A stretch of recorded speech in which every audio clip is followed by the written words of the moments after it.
Жел диірмен 180 градусқа бұрылды. Бұл оның қарама-қарсы жаққа бұрылғанын білдіреді. Бұруды өлшеу үшін бұрышты пайдаланамыз. Градуспен берілген бұрыш кез келген мәнге ие бола алады. Желдің көмегімен қозғалатын диірменнің шығыры көп айналым жасайды.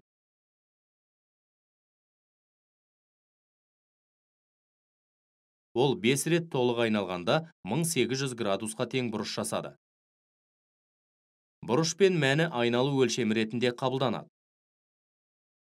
Сағат тілінің бағытына қарсы бұрғаннан пайда болған бұрыш оң бұрыш, ал сағат тілінің бойымен бұрғанда пайда болатын бұрыш теріс бұрыш деп аталады.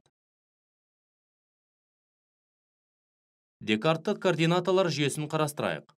OX осінің оң мәндері бұрыштың алғашқы орналасу жағдайындағы сәулесі, ал координаталар басы төбесі болсын. Бұрыштың соңғы орналасқан жағдайындағы сәулесі кез келген жерде орналасуы мүмкін. Осы сәуленің орналасуы бұрыштың өлшемін анықтайды.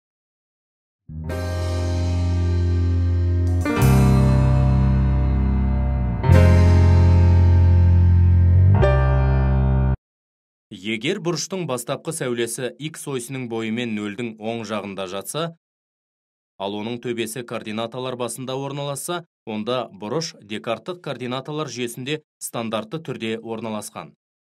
Бұрышты сағат тілінің бағытына қарсы бұрғаннан пайда болған бұрыш оң бұрыш, ал сағат тілінің бойымен бұрғанда пайда болатын бұрыш теріс бұрыш деп аталады. Берілген бұрыштарды қарастырайық.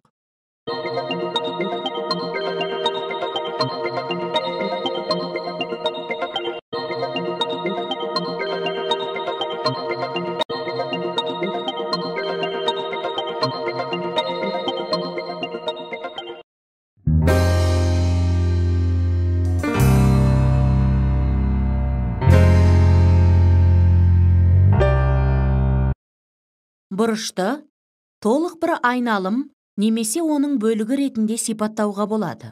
Бұрышты ұтымды пайдалану үшін бізге толық айналымнан кіші бірлікке негізделген өлшем жүйесі керек. Бұрыштық шаманы өлшеудің көптеген түрі бар. Ең көп таралған түрі градустық өлшем болып табылады.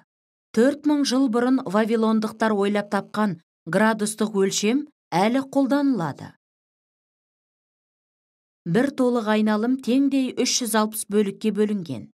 Әр бөлік 1 градус деп аталады. 1 градус теңдей 60 бөлікке бөлінеді. Әр бөлік 1 минут деп аталады.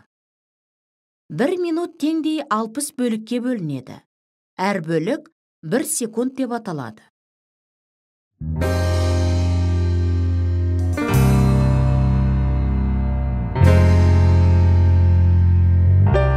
Бұрыштың радиандық өлшемі ұзындығы шеңбер радиусының ұзындығына тең, доғаға сәйкес келетін центрлік бұрыш. Егер АОБ бұрышы радиусы R болатын шеңбердің центрлік бұрышы және АОБ бұрышына сәйкес доғаның ұзындығы S болатын болса, онда АОБ бұрышының радиандық өлшемі S бөлінген R болады. Радиандық өлшемнің өлшем бірлігі болмайды. Себебі доға ұзындығы мен радиус бір өлшем бірлікте берілген. Бір радиандық бұрыш деп ұзындығы шеңбер радиусының ұзындығына тең доғаға сәйкес келетін центрлік бұрышты айтамыз. Радиусы R болатын шеңбердің ұзындығы 2πr-ге тең. Сәйкесінше 180 градус π радианға тең. Теңдіктің екі жағын 180-ге бөлгенде келесі теңдікті аламыз. 180 градус π-ге тең теңдігінің екі жағын π-ге бөлгеннен кейін алатынымыз